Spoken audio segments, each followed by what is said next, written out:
જી નમસ્કાર, હું ટીઆર જાદવ. અમારી ચેનલમાં ફરીથી એક નવા વિડીયોમાં તમારું સ્વાગત છે. મિત્રો, તમે બધા મસ્ત હશો, મજામાં હશો.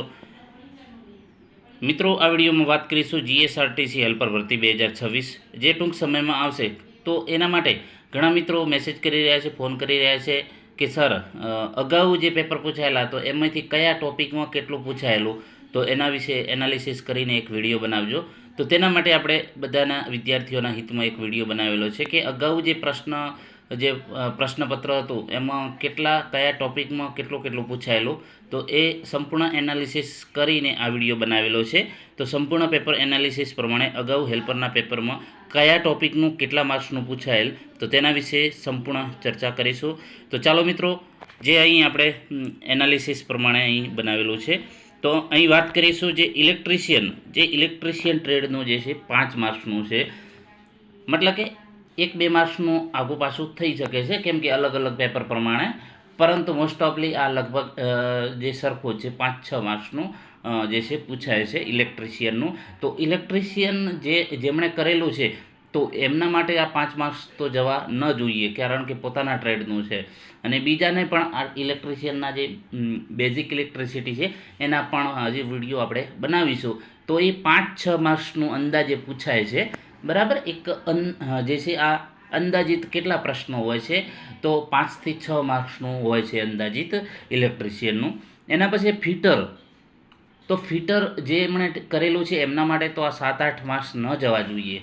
અને બીજા મિત્રોને પણ જે છે ફિટરના જે છે પ્રશ્નો તમારે તૈયાર કરજો, કારણ કે 7-8 માર્ક્સ તમને રોકડિયા મળશે અને ઇલેક્ટ્રિશિયનના 5-6 માર્ક્સ. મિકેનિક, ડીઝલ અને એમએમવી, હું હજુ પણ કહું છું દરેક મિત્રોને, તમે આમાં વધુ મહેનત કરજો.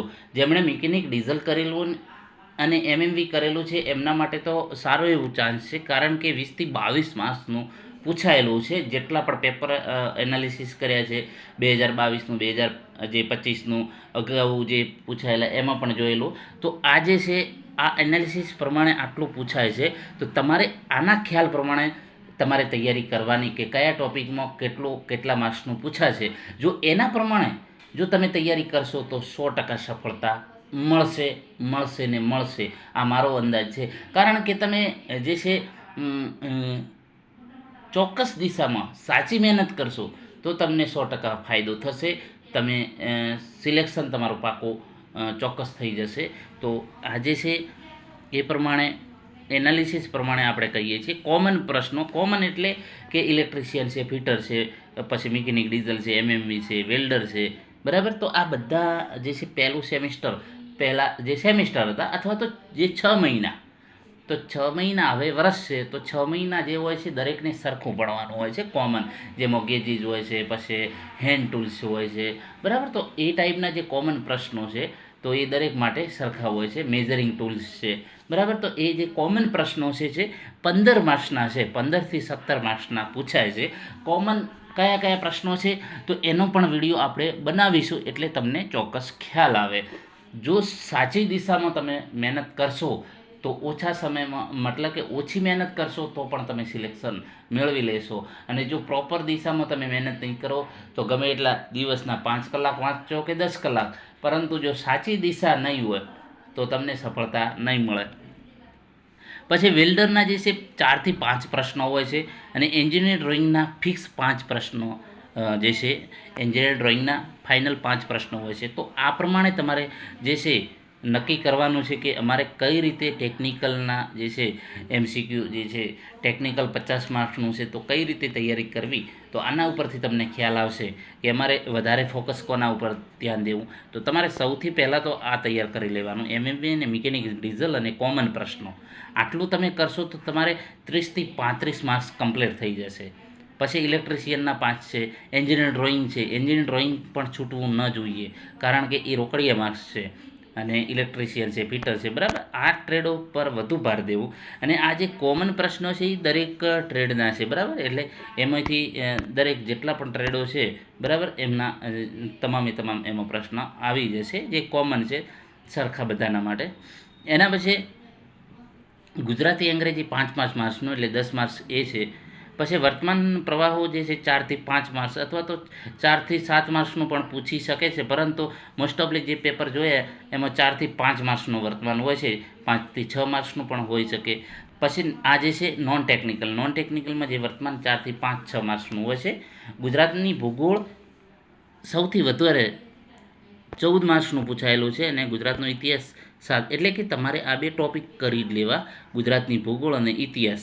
એટલે તમારે 20 થી 22 માર્ક્સ તમારે આ રોકડા અહીંથી તમને મળી શકે એમ છે, જો તમે સાચી રીતે મહેનત કરશો. અને 10 માર્ક્સ છે કોમ્પ્યુટર. એટલે તમારે જો નોન ટેકનિકલમાં જો તૈયારી કરવી હોય તો આ પહેલાં કવર કરી લેવાનું, કારણ કે આટલું તમે કરશો એટલે 30 થી 32 માર્ક્સ તમારે આરામથી ઇઝીલી આવી જશે.